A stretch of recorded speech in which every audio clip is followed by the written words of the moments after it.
मेरे legal advice by Sheikh Javed Mohammad advocate channel पर आपका स्वागत है। आज के हमारे वीडियो का टाइटल है, क्या हिबा की गई संपत्ति बेची जा सकती है। अक्सर हमारे मन में जब हिबा को लेकर कोई बात पैदा होती है तो सबसे पहला सवाल ये होता है कि क्या हिबा की गई संपत्ति से जिसको हिबा किया जा रहा है उसे मालिकाना हक मिलेगा और वो उसको बाद में विक्रय भी कर सकता है। ये एक बड़ा ही महत्वपूर्ण सवाल है। इस महत्वपूर्ण सवाल के जवाब को देने के लिए आगे बढ़ने से पहले मैं आपको एक महत्वपूर्ण जानकारी देना चाहता हूं। हम आगे बढ़ते हैं। अब हमारे जो वीडियो का टाइटल है कि क्या हिबा की गई संपत्ति को बेचा जा सकता है। जी हाँ सर, बिल्कुल बेचा जा सकता है। हिबा की गई संपत्ति यदि विधि अनुसार हिबा की जाएगी तो हिबा गिरीता उससे मालिक बन जाएगा और नामांतरण करने के बाद उसको विक्रय के संपूर्ण अधिकार प्राप्त होंगे। ये जानकारी मैं आपको आगे की ई बुक में से दूंगा। ई बुक की लिंक इसी वीडियो के नीचे डिस्क्रिप्शन बॉक्स में दी गई है, जिसमें से मैं परिचय भी आपका ई बुक से करा दूंगा। संपत्ति अंतरण अधिनियम 1882 की धारा 6 इसमें बड़ी महत्वपूर्ण स्थान रखती है और हिबा की जो डेफिनेशन है और उसकी जो आवश्यक शर्तें हैं वो बड़ा महत्वपूर्ण स्थान रखती है। हिबा में जो आगे की जानकारी मैं आपको ई बुक के अंदर से ही दूंगा। आइए सर, लेट्स गो, हम चलते हैं। आगे की जानकारी भी ई बुक के अंदर से आपको देता हूँ। आप कंप्यूटर स्क्रीन पर देख रहे हैं सर, ये ई बुक ही है। इसका परिचय मैं आपको अंत में करा दूंगा। हमारा जो मुख्य प्रश्न है कि क्या हिबा की गई संपत्ति बेची जा सकती है, इसका उत्तर है हाँ, हिबा की गई संपत्ति को बेचा जा सकता है, बशर्ते कि हिबा, जिसको हम दान या गिफ्ट भी कहते हैं, पूरी तरह विधि पूर्वक पूर्ण हो चुका हो और कब्जा प्राप्त हो चुका हो। हिंदू विधि के तहत हिबा के नियम और शर्तें अलग हैं, मुस्लिम विधि के तहत हिबा के नियम और शर्तें अलग हैं। हिंदू विधि में जो हिबा किया जाता है उसको दान पत्र कहते हैं और मुस्लिम विधि में इसको हिबा कहते हैं। हिबा एक अरबी भाषा का शब्द है जिसका अर्थ होता है कि बिना प्रतिफल के, कॉन्सिडरेशन के, किसी व्यक्ति को, जिसे दान गृहीता कहते हैं, कोई संपत्ति वस्तु दे देना और उसको मालिक बना देना बिना प्रतिफल के होता है सर ये। और इसमें जो कानूनी आधार हैं तो मुस्लिम विधि के तहत तीन मुख्य चीजें हिबा के लिए बताई गई हैं: इजाब, कब्जा और कबूल। इजाब मतलब होता है प्रस्ताव, हिबा देने वाला का इरादा, जिसमें हिबा देने वाला ये घोषणा करता है कि मैं मेरी ये संपत्ति आपको देकर हिबा करके आपको मालिक बनाता हूं। फिर हिबा गिरीता कहता है कि ये आपका प्रस्ताव मुझे कबूल है और उसके बाद संपत्ति का कब्जा दिया जाता है। ये तीनों शर्तें बेहद ही नेसेसरी हैं। भारत के सर्वोच्च न्यायालय के जो फैसले हैं, हाफिजा बीबी विरुद्ध शेख फरीद 2011 का सर्वोच्च न्यायालय का फैसला है, 2024 का मंसूर साहब का फैसला है, जिनको मैंने इसी ई बुक के अंदर प्रिंट आगे किया हुआ है, उसमें भी मुख्य फोकस इन्हीं बातों पे किया गया है कि यदि हिबा में इन तीन शर्तों का पालन नहीं किया गया तो हिबा विधि अनुसार मान्य नहीं किया जाएगा। इन तीन शर्तों का आपको पालन भी करना है और यदि कोई हिबा को लेकर विवाद पैदा होता है और अदालत में मुकदमा चलता है तब भी आपको इन तीन चीजों को साबित करना आवश्यक है। यदि आप इन चीजों को साबित नहीं करेंगे कोर्ट में जज साहब के समक्ष तो आपका हिबा शून्य हो जाएगा और आप विधि अनुसार मालिक नहीं माने जाएंगे। सवाल जो हमारा है कि क्या हिबा की गई संपत्ति को बेचा जा सकता है। बिल्कुल सर, आपको उससे मालिकाना हक प्राप्त हो जाता है मुस्लिम विधि के तहत। आप उसको बेच भी सकते हैं, लेकिन मालिकाना हक आपको तभी प्राप्त होगा जब आप हिबा को विधि अनुसार निष्पादित करेंगे। इसमें कुछ और भी महत्वपूर्ण बातें मैं आपको बता दूं। ये जो तीन शर्तें मैंने आपको बताई, इन तीन शर्तों के अलावा भी हिबा करने वाला मुस्लिम व्यक्ति होना चाहिए, नंबर एक चीज हो गई। नंबर दो, वो बालिग होना चाहिए। बालिग मतलब 18 साल से ऊपर। जो है कि अवयस्कता अधिनियम 1875 की धारा 3 में जो उम्र की सीमा बताई गई है 18 साल या उससे ऊपर, वो उसका होना चाहिए। नंबर 3 है साउंड माइंड, मतलब स्वस्थ चित्त मस्तिष्क का होना चाहिए कि हिबा करने वाले को ये पूरा ज्ञान होना चाहिए, पूरी समझ होना चाहिए कि वो जो कार्य कर रहा है उसका परिणाम क्या है। मतलब नशे की हालत में, बेहोशी, विकृत चित्त, पागलपन की हालत में उसको कुछ समझ में नहीं आ रहा है वो क्या कर रहा है, तो ऐसी हालत में हिबा नहीं किया जा सकता। नंबर चौथा, संपत्ति का मालिक होना जरूरी है। ये सबसे महत्वपूर्ण चीज है सर, कि हिबा वही व्यक्ति कर सकता है जो उस संपत्ति का विधि अनुसार मालिक हो। विधि अनुसार मालिक कैसे होगा सर? या तो उसने रजिस्ट्री से जमीन को खरीदा है, या उसको बाप दादा से प्राप्त हुई है, या उसको उत्तराधिकार में मिली है, या उसको किसी ने हिबा की है, गिफ्ट की है, या उसको किसी ने वसीयत की है, या कोई भी वैलिड तरीका जिसके आधार पर उसको मालिकाना हक प्राप्त हुआ है, वही व्यक्ति हिबा कर सकता है। यदि कोई व्यक्ति किसी संपत्ति का मालिक नहीं है तो वो उसका हिबा नहीं कर सकता। और अंत में आता है स्वतंत्र इच्छा। स्वतंत्र इच्छा बड़ी महत्वपूर्ण चीज होती है। बिना किसी प्रकार के डराए धमकाए वो हिबा किया जाना चाहिए। ऐसा नहीं है कि आप हिबाकर्ता को ब्लैकमेल कर लें, कोई मानसिक रूप से दबाव बना दें और डरा धमका दें और उस मजबूरी में आके वो हिबा करता है, तो इस प्रकार के हिबा भी विधि अनुसार मान्य नहीं किए जाएंगे। हम आगे बढ़ते हैं सर। इसमें ट्रांसफर ऑफ प्रॉपर्टी की धारा 6। इससे पहले सर मैं आपको बता दूं, ये जो तीनों शर्तें मैंने आपको बताई है, इजाब, कबूल, कब्जा, प्रस्ताव, स्वीकृति, डिलीवरी, जब ये तीनों पूर्ण हो जाती हैं तो हिबा पूर्ण हो जाता है। और प्राप्तकर्ता उस संपत्ति का स्वामी बन जाता है और उसे बेचने, दान करने, किसी को देने का पूर्ण अधिकार उसको प्राप्त होता है। ये जो हमारा आज के वीडियो का सवाल है, क्या हिबा की गई संपत्ति को बेचा जा सकता है? बिल्कुल सर, बेचा जा सकता है। हम आगे बढ़ते हैं। इसमें जो महत्वपूर्ण भूमिका निभाती है संपत्ति अंतरण अधिनियम 1882 की धारा 6, उस पर मैं आपका थोड़ा सा प्रकाश डाल देता हूँ। इसमें धारा 6 में बताया है सर कि व्हाट में बी ट्रांसफर्ड, क्या अंतरण किया जा सकता है। इसमें बताया गया है कि बशर्ते प्रॉपर्टी ऑफ एनी काइंड में बी ट्रांसफर्ड, प्रॉपर्टी किसी भी प्रकार की अंतरित की जा सकती है बशर्ते कि वह कानून द्वारा प्रतिबंधित ना हो। इसका मतलब है कि हिबा की गई संपत्ति यदि वैध रूप से हस्तांतरित हो चुकी है तो वह पूरी तरह से ट्रांसफरेबल और सेलेबल होती है। इसमें जो एक प्रकरण है सर बॉम्बे उच्च न्यायालय का 21 मार्च 1922 का, मोहम्मद अब्दुल गनी खान बनाम फखर जहां बेगम, ये एक अच्छा फैसला है इसी के ऊपर कि हिबा के बाद जब कब्जा दे दिया गया है तो दाता के पास उस संपत्ति पर कोई अधिकार नहीं बचता और लाभार्थी पूर्ण स्वामी हो जाता है। अतः वह उसे बेच सकता है, गिरवी रख सकता है या उपहार दे सकता है। ये एक इसमें फैसला है सर। ये गुवाहाटी उच्च न्यायालय का है सर ये। और इसमें कोर्ट ने स्पष्ट किया है कि यदि हिबा विधि पूर्वक हुआ है और कब्जा दे दिया गया है तो हिबा अब प्रतिसहरणी इन इर्रिवोकेबल होता है और लाभार्थी पूर्ण स्वामी उसमें होता है। इसको एक उदाहरण से हम समझ लेते हैं सर। रहमान ने अपने बेटे अली को एक प्लाट हिबा कर दिया। अली ने हिबा को स्वीकार किया और प्लाट का कब्जा भी ले लिया। अब अली उस प्लाट को किसी को भी बेच सकता है, चाहे वो मुसलमान हो या गैर मुस्लिम हो। ये उदाहरण एक हो गया। उदाहरण दो देख लेते हैं सर। एक मां ने अपनी बेटी को एक मकान हिबा किया लेकिन अभी कब्जा नहीं दिया है। इस स्थिति में बेटी उसे बेच नहीं सकती जब तक वास्तविक कब्जा न मिल जाए। ये इसका दूसरा उदाहरण हो गया। कुछ महत्वपूर्ण शर्तें भी हैं सर कि हिबा प्रॉपर्टी जो कानून के अनुसार हस्तांतरणीय है पर ही हो सकता है। नंबर एक शर्त हो गई। नंबर दूसरी शर्त है हिबा का रजिस्ट्रेशन जरूरी नहीं लेकिन साक्ष्य के लिए बेहतर होता है। नंबर तीसरा, एक बार पूर्ण हिबा के बाद दाता उसे वापस नहीं ले सकता। ये तीसरा हो गया। इसमें निष्कर्ष है कि यदि हिबा वैध तरीके से किया गया हो और कब्जा मिल चुका हो तो लाभार्थी उस संपत्ति का पूर्ण स्वामी होता है और उसे कानूनी रूप से बेच सकता है। ये सर हमारा जो आज का वीडियो का टाइटल है उससे संबंधित मैंने एक मुकम्मल कानूनी जवाब आपको दिया है संपत्ति अंतरण अधिनियम 1882 की धारा 6 और मुस्लिम विधि के तहत। अब इसमें सर हिबा की जो परिभाषा है ये मैंने ई बुक में उर्दू भाषा में भी आप देख रहे हैं स्क्रीन पे, ये अरबी भाषा में और ये इंग्लिश में और ये हिंदी में, चारों भाषाओं में लिखी है। क्योंकि मेरे वीडियो ऑल इंडिया के अलावा ऑल वर्ल्ड में भी कई लोग देखते हैं। सऊदी अरेबिया में भी मेरे वीडियो लगभग देखे जाते हैं। बहुत से इंडिया के लोग भी हैं जो वीडियो को देखते हैं। तो मैंने इसको अरबी उर्दू भाषा में भी इसमें लिखा है ताकि सभी लोगों को आसानी हो। सिर्फ परिभाषा को लिखा है सर, बाकी पूरी ई बुक हिंदी में ही है। इसमें जो हिबा की डेफिनेशन है वो मैं आपको बता चुका हूँ। अरबी भाषा का शब्द है स्वेच्छा से बिना किसी बदले कॉन्सिडरेशन के किसी व्यक्ति को संपत्ति देना है।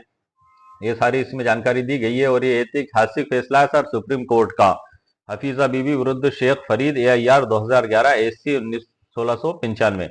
इस पूरे फैसले को भी मैंने ई बुक में प्रिंट किया है। इसकी थोड़ी सी मैं आपको फैक्ट बता दूं पढ़ के कि शेख दाऊद के 3 बेटे थे, शेख फरीद, महबूब सुभानी और मोहम्मद याकूब। और उनकी 5 बेटियां थीं, सप्पूरा बीबी, खैरुन्निसा बेगम, नूरजहां बेगम, राबिया बीबी और अलीमा बीबी। पांचों बेटियों की शादी हो चुकी थी। उनकी पत्नी का निधन उनसे पहले हो गया था। Sheikh Dawood reserve head constable के पद से सेवानिवृत्त हुए थे। वे यूनानी चिकित्सक थे। इस मामले में जो शेख दाऊद है उन्होंने उनके बेटे याकूब को संपत्ति का हिबा किया था। हिबा एक ही दिन में किया गया था, सेम डे में, एक ही दिन में सभी शर्तें पूरी की गई थी।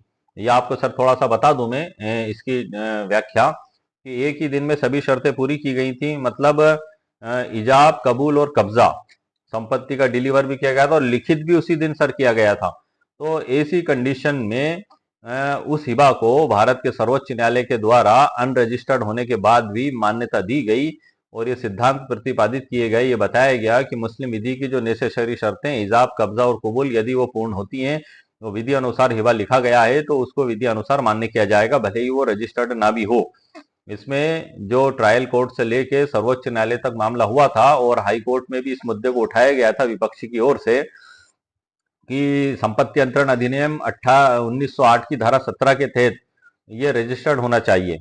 और उन्होंने संपत्ति अंतरण अधिनियम रजिस्ट्रेशन एक्ट 1908 की धारा 17 के तहत रजिस्ट्रेशन होना चाहिए। एक आपत्ति ये ली थी। दूसरी आपत्ति ये ली थी कि संपत्ति अंतरण अधिनियम 1882 की धारा 129 के तहत भी इसको रजिस्टर्ड होना चाहिए। अब संपत्ति अंतरण अधिनियम 1882 की जो धारा है सर 129, वो ये कहती है कि संपत्ति अंतरण का ये जो पूरा अध्याय है, जो धारा 122 से लेके 128 तक, जिसमें धारा 123 में ये बताया गया है कि यदि हिबा किया जाएगा तो वो रजिस्टर्ड रूप से किया जाएगा 2 गवाहों की मौजूदगी में। ये नेसेसरी बताया गया है इसमें। तो इस धारा को, धारा 123 को धारा 129 निष्प्रभावी कर देती है मुस्लिम पर्सनल लॉ के तहत। धारा 129 में बताया गया है कि यदि इसके इस पूरे अध्याय के प्रावधान संपत्ति अंतरण अधिनियम के मुस्लिम पर्सनल लॉ पर लागू नहीं होते हैं, तो इसी को बेसिक ग्राउंड मानते हुए भारत के सर्वोच्च न्यायालय ने उस हिबा को अनरजिस्टर्ड होने के बाद भी मान्यता प्रदान की।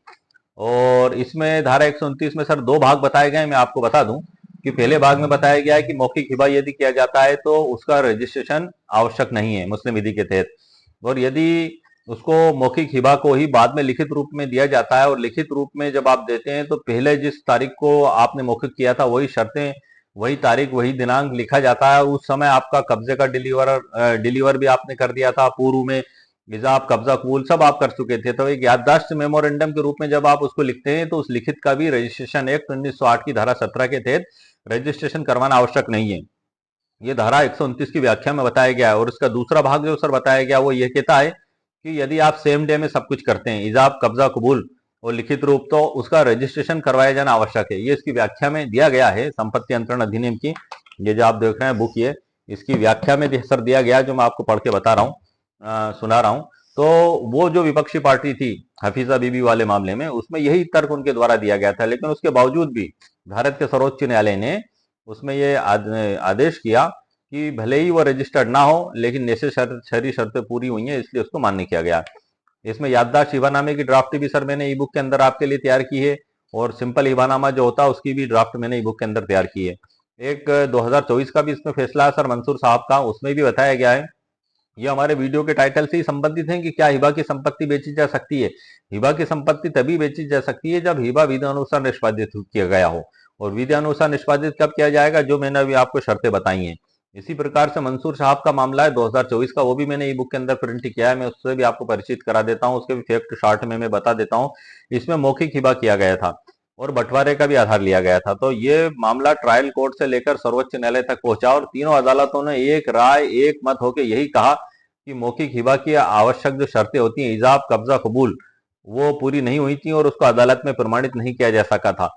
बंटवारा अनरजिस्टर्ड था, इसलिए उनके मामले को निरस्त कर दिया गया। लेकिन एक चीज इसमें निकल कर ये आई है जो मामले में जिसे हमें सीखने लायक है, जो हमारे सीखने योग्य है, कि हिबा की गई संपत्ति को तभी बेचा जा सकता है जब वो विधि अनुसार निष्पादित की गई हो।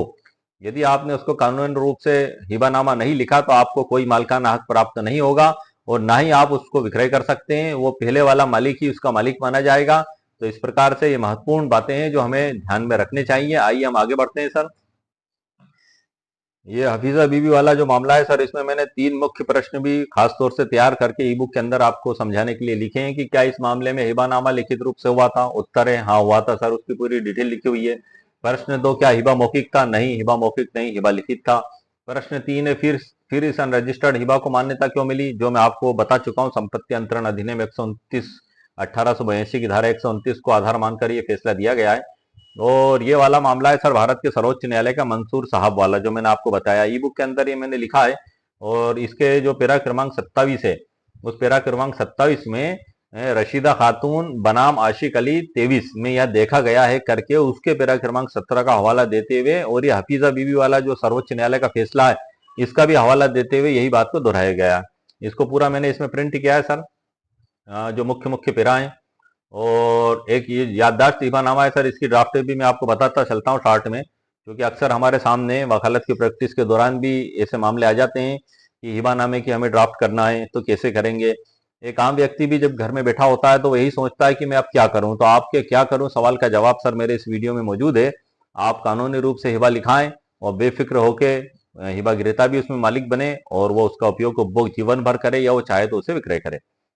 अब ये सर याददाश्त हिबानामा है सर, ये सादे हरे कागज पर लिखे जाने योग्य ड्राफ्ट है सर। ये कि मेरे 1, 2, 3 व्यूवर्स ने, काफी व्यूवर्स ने भी पूछा क्या सर हिबा सादे कागज पर भी किया जा सकता है, हरे कागज पर भी किया जा सकता है, सफेद कागज पर भी किया जा सकता है, या स्टाम्प पर भी किया जा सकता है। तो सर मैं आपको बता दूं कि ये जो याददाश्त हिबानामा है, इसमें जो मालकाना हक के ट्रांसफर की जो सभी शर्तें वो पहले हो चुकी हैं, 2 3 4 साल 5 6 साल या 8 साल पहले। और जब आपको आवश्यकता महसूस हुई कि क्यों ना हम इसका नामांतरण करा लें, तब आप इसको लिखित रूप दे रहे हैं। तो आप इसमें हिबा करने की जो तारीख है वो तो पूर्व की ही लिखेंगे, 3 साल पहले हुआ या 8 साल पहले हुआ, उसी समय इजाब कबूल कब्जा स्वीकृति सब कुछ हुआ, ये आपको लिखना होगा इसमें, वरना वो याददाश्त हिबा नहीं माना जाएगा, फिर वो उसका नियम दूसरा हो जाएगा सर, वहाँ कानूनी शर्तें दूसरी लागू होंगी। तो ये जो याददाश्त हिबानामा आप लिखेंगे, तो कानून ये कहता है कि मौखिक हिबा रजिस्ट्रेशन एक्ट 1908 की धारा 17 के तहत रजिस्ट्रेशन से मुक्त है। और वही मौखिक हिबा को जब आप याददाश्त हिबानामे के रूप में लिखित रूप देते हैं, तो ये भी रजिस्ट्रेशन एक्ट 1908 की धारा 17 के तहत रजिस्ट्रेशन से मुक्त है।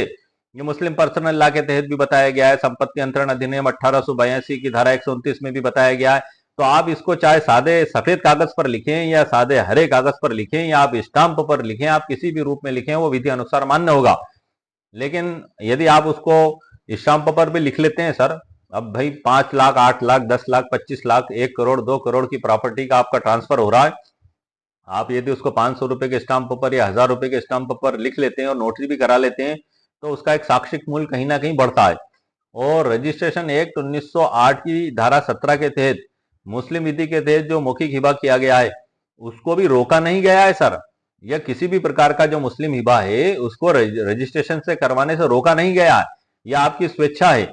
आप चाहें तो उसका रजिस्ट्रेशन एक्ट 1908 की धारा 17 के तहत रजिस्ट्रेशन आप करवा लें, उसमें आपको स्टाम्प ड्यूटी और पंजीयन शुल्क अदा करना होगा। तो एक मजबूत साक्ष्य संपदा 2.0 के पोर्टल पर, जिसको हम कहते हैं सरकार के पोर्टल पर, हमेशा मौजूद रहता है। यदि वो दस्तावेज असल आपसे गुम गया है, खो गया है, नष्ट हो गया है, जल गया है, या किसी दुश्मन ने उसको फाड़ दिया है, जलने भुलने वाले व्यक्ति ने, तो आप वहां से उसकी प्रमाणित कॉपी हमेशा प्राप्त कर सकते हैं। इससे आपको एक बड़ा ही मजबूत वो जिसको कहते हैं कि एविडेंस और पूरी विधिक कार्रवाई तो उसमें पूरी होगी ही होगी, वरना रजिस्ट्रार साहब उसका हिबा ही नहीं करेंगे। मैं आपको बता दूं, अभी मैंने एक हिबा करवाया था, मैं हिबा करवाने लेके गया था, कृषि भूमि का हिबा था। तो रजिस्ट्रार साहब ने सबसे पहले उसमें क्या चेक किया, मैं आपको बता देता हूँ ताकि आपको भी सीखने को मिल जाएगा। कृषि भूमि का था, तो उन्होंने वहां पे जो अपलोड होते हैं दस्तावेज, खसरा, नक्शा, ऋण पुस्तिका, ये चीजें अपलोड होती हैं। उन्होंने वहां पे मेरे सामने कंप्यूटर स्क्रीन पे कंप्यूटर खोला रजिस्ट्रार साहब ने, सबसे पहले खसरा निकाला, देखा जो हिबा करने वाले का नाम दर्ज है कि नहीं, बिल्कुल उसका दर्ज था बतौर भूमि स्वामी में। नक्शे को खोला, नक्शे के नीचे भी नाम लिखा रहता है मालिक का, वहां नाम चेक किया उन्होंने। ऋण पुस्तिका में चेक किया, जब सभी दस्तावेजों में उन्होंने चेक कर लिया, वो मुतमईन हो गए कि हाँ ये राजस्व रिकॉर्ड में इसका नाम बतौर मालिक के दर्ज है, मतलब ये मालिक है। उसके बाद उन्होंने हिबागिरी कर्ता से पूछा कि भाई आपने ये हिबा किया है? उन्होंने कहा साहब मेरे बेटे को मैंने हिबा किया है, कब्जा भी दे दिया। उसके बाद हिबागिरीता से बुलाकर पूछा आपने हिबा स्वीकार कर लिया? उसने कहा कि हाँ सर मैंने हिबा स्वीकार कर लिया, कब्जा भी प्राप्त कर लिया, 2 गवाह भी उसमें लिखे गए थे। तो इस प्रकार से हिबा पूर्ण रूप से कंप्लीट हो गया सर। तो ये मैंने आपको उदाहरण इसलिए बताया है कि ये जो शर्तें हैं मालिक होने की, ये अगर आप पूरी नहीं करेंगे तो आपका कोई भी हिबा विधि अनुसार मान्य नहीं किया जाएगा। हम याददाश्त हिबानामे की बात कर रहे हैं, आगे बढ़ते हैं सर हम इसमें। या याददाश्त इस आशय की है कि पूरा हिबाकर्ता का नाम पता, जिसे आगे दानदाता कहा जाएगा, ने अपने पूर्ण होश हवास स्वेच्छा और बिना किसी दबाव लालच या धोखे के दिनांक को, दिनांक पहले वाली लिखी जाएगी सर, को अपनी स्वेच्छा इच्छा से अपनी स्वयं अर्जित संपत्ति जिसका विवरण नीचे दिया गया है को दान या हिबा कर दिया है। संपत्ति का विवरण सर आपको लिखना है पूरा, उसके बाद दान गिरीता का विवरण नाम पता पूरा लिखना है, और हिबा प्रक्रिया की पुष्टि अगले पेरा में आपको करना है। दिनांक मतलब पूर्व की जो 2 3 4 5 6 7 8 साल जो भी पहला किया गया हो, वो मैंने उपरोक्त संपत्ति हिबा करने की घोषणा की थी कि। दूसरा है दान गिरीता ने इस हिबा को स्वीकार कर लिया। तीसरा, उसी दिन दान गिरीता को संपत्ति का वास्तविक कब्जा एक्चुअल पोजीशन सौंप दिया गया, जिसे वह आज तक शांतिपूर्वक और निर्विघ्न रूप से भोग रहा है। और इसके बाद स्पष्टीकरण भी मैंने सर इसमें लिखा। यह याददाश्त केवल इस बात की पुष्टि हेतु लिखी जा रही है कि हिबा पहले ही पूर्ण रूप से संपन्न हो चुका है। इस दस्तावेज का उद्देश्य केवल इस तथ्य का स्मरण रखना है कि यह दान मौखिक रूप से किया गया था और कब्जा भी उसी समय सौंप दिया गया था। यह स्पष्टीकरण भी लिखा है। यह दस्तावेज स्वतंत्र रूप से कोई अधिकार सृजित नहीं करता, बल्कि केवल पूर्व में किए गए हिबा का स्मरण है। अतः यह दस्तावेज पंजीकरण अधिनियम 1908 की धारा 17 के अंतर्गत पंजीकरण के लिए अनिवार्य नहीं है। ये मैंने इसमें लाइन भी लिख दी है सर। साक्षीगण 2 लिखे जाएंगे। आधार कार्ड में जो नाम पता, पूरा नाम पता आप उसमें लिख दें, और दाता का पूरा नाम पता, दान गिरीता का पूरा नाम पता, और उनके दस्तखत होंगे। और नोट भी लगा दिया, यदि आप चाहें तो इसे नोटरी पब्लिक के समक्ष नोटरीकृत करवाया जा सकता है, जिससे इसका साक्ष्य मूल्य और मजबूत होगा। ये तो सर हो गया हमारा याददाश्त हिबानामा जो रजिस्ट्रेशन एक्ट के तहत मुक्त है। अब आता है सर हम हिबानामा पे भी चर्चा कर लेते हैं हम। यहाँ सर दो कंडीशंस पैदा होती हैं इस हिबानामे पे कि यदि हम सर्वोच्च न्यायालय के फैसले को देखें तो ये भी रजिस्ट्रेशन एक्ट 1908 की धारा 17 के तहत रजिस्ट्रेशन करवाना आवश्यक नहीं है। यदि आपका मामला भी सर्वोच्च न्यायालय का जो मैंने फैसला बताया अभी हफीजा बीबी का उसी प्रकार का है तो आपको भी इसको रजिस्ट्रेशन करवाना आवश्यक नहीं है। लेकिन संपत्ति अंतरण अधिनियम 1882 की धारा 129 का जो व्याख्या में जो बताया गया है कि यदि सेम डे सब कुछ किया जाता है इजाब कब्जा कबूल और लिखित रूप तो उसका रजिस्ट्रेशन करवाया जाना आवश्यक है। तो ये आप देख लें समझ लें ये एक मामला ऐसा है कि यदि अदालत में जाता है तो साबित और न साबित करने का मुद्दा सर यहाँ पैदा होता है। कई बार अधिकारी वर्ग ये कहते हैं कि भाई हमको कानून की जानकारी नहीं है आप हमें कानून बताएं तो आप उन्हें कानून भी बता सकते हैं फिर भी कई बार अधिकारी इसको नहीं मानते हैं। तो ऐसी दशा में फिर सर ये होता है कि आपको फिर धारा 80 सीपीसी सिविल प्रक्रिया संहिता 1908 के तहत आप उनको नोटिस देना होगा। नोटिस देने के बाद फिर आप उनको 2 माह का समय देंगे। 2 माह में भी यदि वो नामांतरण नहीं करते हैं या रजिस्ट्री तो सर हो ही जाती है मालकाना हक के कागज अगर रहते हैं उसमें तो उसके बाद भी अगर नामांतरण नहीं करते हैं तो नामांतरण नहीं करने की दशा में आप उनके ऊपर स्पेसिफिक रिलीफ एक्ट 1963 की धारा 34 के तहत दावा भी लगा सकते हैं जिसमें आप अदालत से मांग कर सकते हैं कि सर इस संपत्ति के हम विधि अनुसार मालिक हैं। मालिक कैसे हैं ये आपको अदालत में साबित करना होगा। यदि आपका मामला इसी प्रकार से जो मैंने सर्वोच्च न्यायालय के प्रकरण बताया और यदि आप अदालत में साबित कर देते हैं तो अदालत आपके हक में फैसला दे देगी और अदालत आदेशित करेगी कि संपत्ति के आप विधि अनुसार मालिक हैं और जो प्रतिवादी गण है नायब तहसीलदार महोदय एसडीएम महोदय और कलेक्टर महोदय उनको आदेशित किया जाता है कि वो विधि अनुसार इस पे नाम बतौर मालिक दर्ज करें। तो एक थोड़ी लंबी कानूनी लड़ाई सर आपको लड़नी होगी 2 3 4 5 साल भी आपको लग सकते हैं उससे ज्यादा भी क्योंकि यदि इसमें कोई विपक्षी पार्टी आ जाता है और आपत्ति ले लेता है और वो अपील चलती है तो मामला हो सकता है सुप्रीम कोर्ट तक भी चला जाए भारत के सर्वोच्च न्यायालय तक भी हो सकता है आपको 15 साल 20 साल 10 साल या 2 साल में आपका निराकरण हो जाए। ये कोई समय सीमा सर इसमें लिमिट नहीं है लेकिन ये कानूनी प्रक्रिया है और अगर आप रजिस्ट्रेशन करवा लेते हैं पूरी स्टाम्प शुल्क और पंजीयन शुल्क अदा करके तो आप नो टेंशन है सर सब कुछ विधि अनुसार वहां हो ही जाता है। लेकिन क्योंकि मुस्लिम लॉ में इससे भी कानूनी प्रावधान बताए गए इसलिए मेरे ये जिम्मेदारी है कि मैं आपको हिबा के हर पहलू से परिचित करा दूं ताकि आपको यदि आपके मन में कोई भी सवाल पैदा होता है तो वो अधूरा ना रहे। आइए सर हम आगे बढ़ते हैं। ये हिबा है सर जो सामान्यतः लिखा जाता है वैसे जो रजिस्ट्रार ऑफिस में जो ड्राफ्टिंग होती है वो इससे कुछ हटके है सर उस पर भी मैं एक स्पेशल वीडियो आपके लिए बनाऊंगा। जो रजिस्ट्रार ऑफिस में जब हम पंजीयन करवाने जाते हैं तो उसमें क्या नियम और शर्तें लिखी जाती है रहती यही है नो चेंज है लेकिन थोड़ी सी भाषा शैली का और ड्राफ्टिंग का फर्क हो जाता है। आगे बढ़ते हैं सर हम। हिबाकर्ता का पूरा नाम पता हिबागृहीता का पूरा नाम पता विवरण में उपयुक्त हिबाकर्ता अपनी पूर्ण इच्छा होश हवास और बिना किसी दबाव के हिबागृहीता को निम्न उल्लिखित संपत्ति हिबागृहीता को हिबा दान करता हूँ करती हूँ। संपत्ति का विवरण लिख दें सर इसमें आप और इजाब और कबूल की घोषणा होगी दूसरे पैरा में। पहले में इजाब का पैरा लिखा है सर मैंने पढ़ दूं मैं एक बार। मैं अपनी पूर्ण इच्छा होश हवास और बिना किसी दबाव या प्रभाव के अपनी स्वेच्छा से ऊपर वर्णित अचल संपत्ति को अपने पुत्र पुत्री पत्नी भाई या जो भी हो उसका पूरा नाम लिख के हिबागृहीता को हिबा दान करता हूँ करती हूँ। ये हो गया घोषणा सर इजाब हो गया ये इसको हम कहते हैं डिक्लेरेशन बाय डोनी। उसके बाद एक्सेप्टेंस बाय डोनी जिसको कबूल और स्वीकृति भी कहते हैं। उपरोक्त हिबा को मैंने हिबा पाने वाले का पूरा नाम आप लिखें खुशी खुशी और बिना किसी दबाव के पूरी तरह से स्वीकार किया है और मैं इस दान को संपत्ति सही स्वीकार करता हूँ। ये उसकी एक्सेप्टेंस हो गई। उसके बाद कब्जा हो गया सर डिलीवर ऑफ पोजेशन। इस हिबा की प्रक्रिया के साथ ही मैंने हिबा पाने वाले को उक्त संपत्ति का वास्तविक और शांतिपूर्ण कब्जा आज दिनांक को दे दिया है। अब वो संपत्ति का वैध और अकेला मालिक है तथा मुझ हिबागृहीता ने हिबा की गई संपत्ति पर आज कब्जा भी प्राप्त कर लिया। तो इजाब कब्जा और कबूल ये तीनों चीजें सर इसमें हो चुकी हैं। 2 गवाह हो गए सर इसमें गवाहों के दस्तखत हो गए हस्ताक्षर हो गए उनके हिबा देने वाले लेने वाले के नाम हो गए और ये पूरे नाम पते आप आधार कार्ड के हिसाब से लिखें संपत्ति का विवरण दस्तावेज के हिसाब से आप देख के लिखें सर इसमें ताकि बाद में कोई भूल चूक ना हो कोई भ्रम पैदा ना हो। तो महत्वपूर्ण कानूनी बातें सर मैंने आपको बताई दी हैं कि इजाब कब्जा और कबूल है यह दस्तावेज मुस्लिम विधि अनुसार वैध है भले ही इसका रजिस्ट्रेशन ना हो। सुप्रीम कोर्ट हफीजा बीबी विरुद्ध शेख फरीद 2011 उस फैसले का हवाला देते हुए लिखा है सर लेकिन ये मामला ऐसा है कि साबित और ना साबित करने का मुद्दा पैदा होता है। यदि काम आपका आसानी से सब कुछ हो जाता है तो नो प्रॉब्लम है। यदि प्रॉब्लम जाती है तो फिर अदालत में जब मुकदमेबाजी होती है तो वहाँ केस लड़ना पड़ता है। फिर वहाँ गुण दोषों के आधार पर जज साहब के द्वारा फैसला किया जाएगा। अब वो जो भी फैसला हो वो न्यायालय का अंतिम होगा। यदि आप उससे असंतुष्ट होंगे तो आपके लिए ऊपर की अपीलेट कोर्ट मौजूद है। आप एडीजे कोर्ट में अपील कर सकते हैं हाई कोर्ट में अपील कर सकते हैं आप सर्वोच्च न्यायालय में अपील कर सकते हैं। ये एक चीज एक अलग हो जाती है सर फिर यदि साबित ना साबित करने का मुद्दा आता है तो मैंने ये दोनों चीजें आपके सामने स्पष्ट कर दी हैं। हम आगे बढ़ते हैं सर। हिबा के लिए आवश्यक तत्व क्या है सुप्रीम कोर्ट के ऐतिहासिक फैसले के साथ, जो मैंने आपको सर बता ही दिए हैं वो, लेकिन ई बुक के अंदर मैंने लिख दिया है ये सब कुछ। पूरी जानकारी मैंने आपके लिए इसमें प्रिंट कर दी है। एक उदाहरण और देख लेते हैं सर हम हिबा का। ये अली साहब ने अपनी जमीन अपने बेटे राशिद को हिबा कर दी। उन्होंने कहा मैं ये जमीन तुम्हें देता हूं, आज से तुम्हारी हुई, तुम इसके मालिक हुए।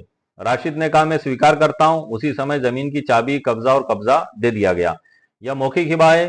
अगर अली साहब ने इसे एक दस्तावेज में भी लिखा और कब्जा भी दिया लेकिन रजिस्ट्रेशन नहीं कराया तब भी यह वैध होगा यदि तीनों शर्तें पूरी होती हैं।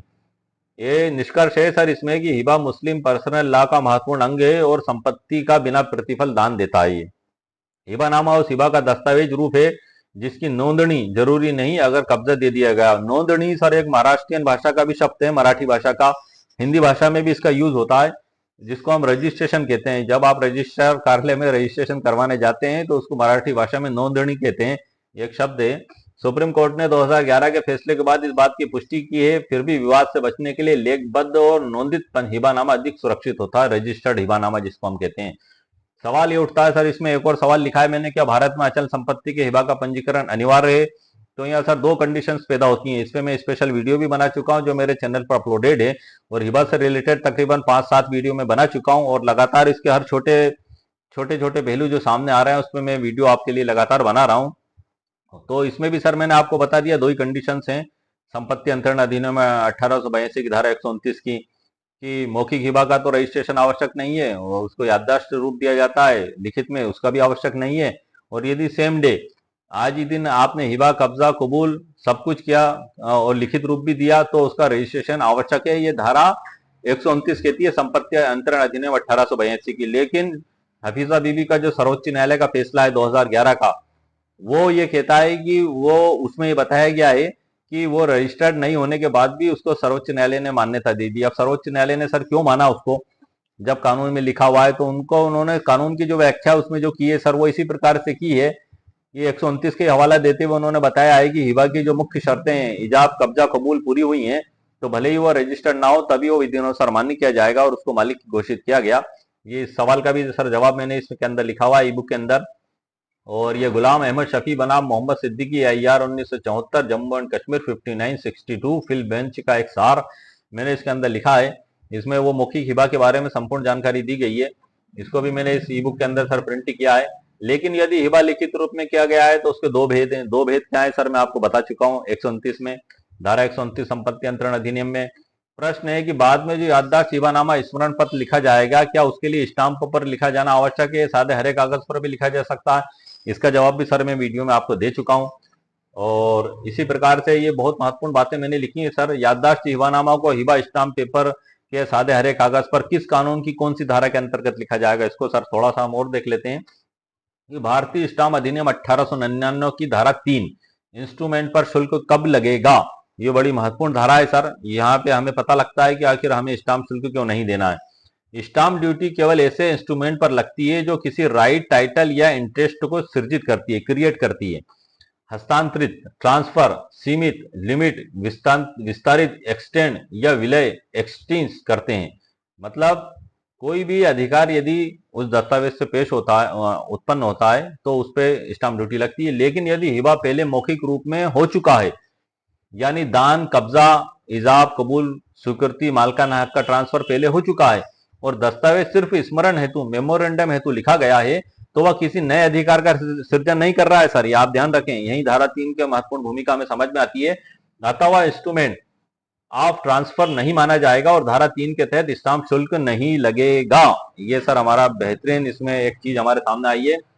और रजिस्ट्रेशन एक्ट 1908 की धारा 17 के तहत उसका रजिस्ट्रेशन करवाना हमें आवश्यक नहीं होगा, वो उसको स्टाम्प शुल्क से मुक्त कर दिया गया एक तरीके से मुस्लिम पर्सनल लॉ के तहत। और शरीयत एक्ट 1937 के तहत सभी प्रावधान माने जाएंगे, लागू माने जाएंगे। यह धारा उन दस्तावेजों को अनिवार्य रजिस्ट्रेशन के दायरे में लाती है जो अचल संपत्ति का स्वामित्व स्थानांतरित करते हैं। क्योंकि आपका स्थानांतरण, ट्रांसफर तो पहले ही हो चुका है पूर्व में, ये तो आपका मेमोरेंडम है, तो इसको आपको कोई रजिस्ट्रेशन नहीं करवाना है। लेकिन अगर हिबा पहले मौखिक रूप में हो चुका है और मेमोरेंडम उस पूरी हुई घटना का प्रमाण है तो ऐसा दस्तावेज रजिस्ट्रेशन एक्ट की धारा 17 के तहत अनिवार्य रूप से रजिस्ट्रीकृत नहीं होता। तो भारतीय साक्ष्य अधिनियम की धारा 91 का भी सर मैंने हवाला दिया है इसमें। और उसके बाद सर ये अध्याय चालू होते हैं हमारे। इन अध्यायों का परिचय मैं आपको सर वीडियो के प्रारंभ में करा देता हूँ, ताकि आप ई बुक से भी परिचित हो लें। इसमें छोटी सी एक सूरत भी मैंने लिखी है सर शुरुआत में, इन्नहु मिन सुलेमान व इन्नहु बिस्मिल्लाहिर रहमानिर रहीम। ये सुलेमान अलैहिस्सलाम जो अल्लाह के नबी थे, उनका खत का एक हिस्सा है जो उन्होंने सबा की मलिका को लिखकर भेजा था। जो इसको इसमें इसलिए लिखा गया है कि सिर्फ बरकत, अदब और एक एक पाकीज़ा नियत के लिए इसको लिखा गया है कि पुस्तक की शुरुआत में कि यह आयत हजरत सुलेमान अलैहिस्सलाम द्वारा सबा की रानी को भेजे गए खत का अंश है। इसमें अल्लाह की रहमत और हिकमत के साथ किसी काम की शुरुआत का तरीका सिखाया गया है। इस पाक आयत को इस पुस्तक की शुरुआत में सिर्फ बरकत, अदब और नियत की सफाई के लिए रखा गया है। ठीक है सर। हिबा की गई संपत्ति क्या बेची जा सकती है, हमारी बुक का टाइटल है। और हिबानामा क्या होता है सर, तो इसको एक अच्छे समझ वाले अंदाज में मैं बता दूं आपको। इजाब, कब्जा, कबूल जब दो गवाहों के साथ हो तो हिबा बनता है शरीयत का पाक सौगात। इजाब, कबूल और कब्जा जब दो गवाहों के साथ हो तो हिबा बनता है शरीयत का पाक सौगात। मतलब इस दो लाइन में आपको सब कुछ समझ में आ गया है। मैंने इसको शार्ट में आपको समझाने के लिए लिखा है इसमें ई बुक में, और आगे इसी को मैंने समझाने के लिए एक दूसरे तरीके से भी लिखा है। जो दिया गया हो दिल से वो लौटाया नहीं जाता, शरीयत का दस्तूर हिबा मिटाया नहीं जाता। मोहब्बत में मिले जमीन के टुकड़े भी अमानत होते हैं, दस्तावेज नहीं है भरोसे की विरासत होते हैं। हिबानामा सिर्फ कागज नहीं नियत की तहरीर है, जो शर्तों से पूरा हो वही सच्चा दस्तखत की तासीर है। ये इसमें मैंने संपूर्ण जानकारी लिख दी है। और उसके बाद विषय सूची चालू होती है सर। विषय सूची में अध्याय 1 में हिबा दान की कानूनी परिभाषा, हिबा की वैधता हेतु आवश्यक तत्व। अध्याय 2 में भारत में अचल संपत्ति से संबंधित कानून भी इसमें बताया गया है। मुस्लिम विधि में मौखिक हिबा का कानूनी आधार क्या है। अध्याय 4 में बताया गया है याददाश्त हिबानामा की ड्राफ्टिंग, सिंपल हिबानामे की ड्राफ्टिंग जो मैंने आपको अभी बता दी है। मुख्य न्यायालयीन निर्णय, व्यवहारिक पहलू और विवाद का समाधान, हिबा विलेख बनवाने की प्रक्रिया और बार बार पूछे जाने वाले सवाल जवाब, और डिस्क्लेमर भी है सर और प्रस्तावना भी है। डिस्क्लेमर सर मैं आपको बता दूं कि ये जो भी वीडियो मेरे द्वारा बनाए गए हैं, ये किसी भी व्यक्ति के लिए व्यक्तिगत राय नहीं है। ये एक मार्गदर्शन है और एक सूचना है। यदि आप इस पे किसी भी प्रकार का अमल करने की सोचते हैं तो पहले आप आपके वकील साहब से कंसल्ट कर लें, कानूनी विशेषज्ञ से सलाह मशवरा कर लें, उसके बाद ही आप इसमें कदम उठाएं। मेरी जो ई बुक है सर, ये एक पीडीएफ है। इसका उपयोग आप आपके स्वयं के लिए कर सकते हैं। आप किसी अदालत में पेश नहीं कर सकते। ये एक पीडीएफ है, लेकिन इसमें जो कानून बताए गए हैं उनका उपयोग आप अदालत में जज साहब के समक्ष कर सकते हैं। आप किसी सरकारी दफ्तर में भी इसे पेश नहीं करेंगे और ना ही आप किसी रजिस्ट्रार कार्यालय में पेश करेंगे। वहां पे इसमें जो कानून लिखे गए हैं उन कानून की बुक्स आप पेश करेंगे। जैसे कि मैंने संपत्ति अंतरण अधिनियम 1882 की धारा 6, धारा 129, धारा 122, धारा 123 का हवाला दिया, तो आप ये टीपी एक्ट ले जाएं। आप इस टीपी एक्ट को कोर्ट में जज साहब को बताएं। ये मैंने आपको ई बुक के अंदर लिख दिया है, क्योंकि ये सारा कलेक्शन आपको एक जगह नहीं मिल सकता, इसलिए मैंने इसको प्रॉब्लम सॉल्यूशन ई बुक नाम दिया है कि आपकी समस्त समस्याओं का प्रॉब्लम एक ही प्लेटफॉर्म पर हो जाए, एक ही जगह आपको मिल जाए। ये कानून आप अलग अलग किताब में ढूंढते आप परेशान हो जाते, इन न्याय दृष्टांतों को ढूंढ ढूंढ के आप परेशान हो जाते। तो मैंने सभी को एक जगह कलेक्ट कर दिया है ताकि आपकी समस्या का आसानी के साथ समाधान हो सके। ये एक एडवोकेट्स के लिए भी बड़ी फायदेमंद ई बुक है, एक आम व्यक्ति के लिए भी बड़ी फायदेमंद ई बुक है। आपको एक तरीके से आपकी जो काफी समय की भी बचत करती है। और जब आप किसी मुकाम पे फोकस नहीं कर पाते, आप सोच नहीं पाते कि हम इस स्थिति में क्या कानून अप्लाई करेंगे, हम किस प्रकार से तैयारी करें, तो वहां आप सभी चीजें आपको एक ही प्लेटफॉर्म पर सर उपलब्ध हो रही हैं। चाहे आप एक अधिवक्ता हैं, चाहे आप एक आम व्यक्ति हैं। आप एक आम व्यक्ति भी हैं तो घर में बैठ के आप सबसे पहले ये सोचते हैं कि मैं हिबा कर देता हूं मेरे बेटे को, बेटी को या रिश्तेदार को, तो आपके मन में भी यही सवाल उठता है कि ये कैसे किया जाएगा। तो घर बैठे सर आपको कानून का मार्गदर्शन प्राप्त हो रहा है, और ये मेरे द्वारा आपको प्रॉब्लम का सॉल्यूशन करने की कोशिश है। और मैं इसी तरीके से आपके लिए आगे भी वीडियो बनाता रहूंगा। उम्मीद है सर आपको आज का मेरा वीडियो पसंद आया। जो मेरी ई बुक की लिंक है वो वीडियो के नीचे डिस्क्रिप्शन बॉक्स में मेरे द्वारा दे दी गई है। 199 रुपीज मात्र कीमत मेरे द्वारा ई बुक की रखी गई है। यदि आप में से किसी को आवश्यकता महसूस हो तो आप उसको वहां जाके परचेस कर सकते हैं। परचेस करने की पूरी प्रोसेस वही रहेगी। आप जैसे भुगतान करेंगे तो आपकी ईमेल आईडी पर उसका डाउनलोड का ऑप्शन मिल जाएगा। वहां पर आप डाउनलोड कर लें, आपके मोबाइल पर, स्मार्टफोन पर या कंप्यूटर पर आप इसको पढ़ भी सकते हैं। और यदि आपको इसमें आवश्यकता महसूस हो तो आप इसकी प्रिंट आउट निकाल कर भी आपके पास रख सकते हैं। इसके अंदर के जो कानून है वो आप कोर्ट में जज साहब के समक्ष प्रस्तुत कर सकते हैं, ना कि ई बुक। ये सर आप ध्यान रखें, ये एक पीडीएफ है, ये मेरे द्वारा एक प्रयास है, कोशिश है प्रॉब्लम सॉल्यूशन करने की, क्योंकि मेरे सामने ये सवालात अक्सर पैदा हुए। मैंने सोचा क्यों ना मैं आप लोगों का सहयोग करूं, तो किस तरीके से करूं, तो उसका मैंने एक रूप निकाला है सर। क्योंकि आप जानते हैं कि वकीलों की फीसें लाखों में होती हैं सर, एक एक पैरवी के 25-25 लाख रुपए लेते हैं जो भारत के सबसे बड़े वकील हैं, जिनके नाम है 10 वकीलों के जो भारत के, वो 5-5 लाख रुपए पैरवी तक अदालत में उपस्थित होने के लेते हैं। ये मात्र 199 रुपए में आपकी प्रॉब्लम का सॉल्यूशन करने की मेरी कोशिश है, जो कि नथिंग है सर, कुछ नहीं है, लेकिन आपको सब कुछ वो मिल जाता है कि अब आपको क्या करना है, किस प्रकार से करना है, कैसे करना है, और आप एक राय कायम कर पाते हैं। और यदि आप बेईमानी करें तो आप बेईमानी सर छोड़ दें, और जो हक वाली बात है आप वही करें, क्योंकि अदालत में मुकदमेबाजियां तभी होती हैं जब एक पक्ष बेईमान और एक पक्ष ईमानदार होता है। इसलिए आप दोनों बैठकर डिसाइड कर लें, तो आपको अदालत में भी जाने की जरूरत नहीं पड़ेगी। सही और गलत क्या है यदि हम ये जान लें और हम ईमानदारी पूर्ण आचरण करें, तो फिर हमारा कार्य अदालत के बाहर ही बैठकर ही हो जाता है सर, घर के अंदर ही सब कुछ राजी खुशी से हो जाता है। संबंध भी नहीं बिगड़ते हैं सर। मैंने देखा है कि सालों से जो भाई बहन एक ही छत के नीचे पले बड़े होते हैं, लेकिन और या नजदीकी रिश्तेदार जो सालों से एक दूसरे के आते जाते हैं, लेकिन जब कोई संपत्ति का विवाद पैदा होता है तो उनके मन में ऐसा मनमुटाव होता है कि वो ऐसे जाने दुश्मन बन जाते हैं कि एक दूसरे का चेहरा देखना भी पसंद नहीं करते। तो सर इस हालात से बचें, क्योंकि जिंदगी का जो सफर है ये मुख्तसर सा है, पता नहीं किसका सफर कहाँ समाप्त हो जाए। तो ये प्रॉपर्टी के झगड़ों को लेकर आप अपने संबंध ना बिगाड़ें और ईमानदारी पूर्ण तरीके से आप कार्य करें।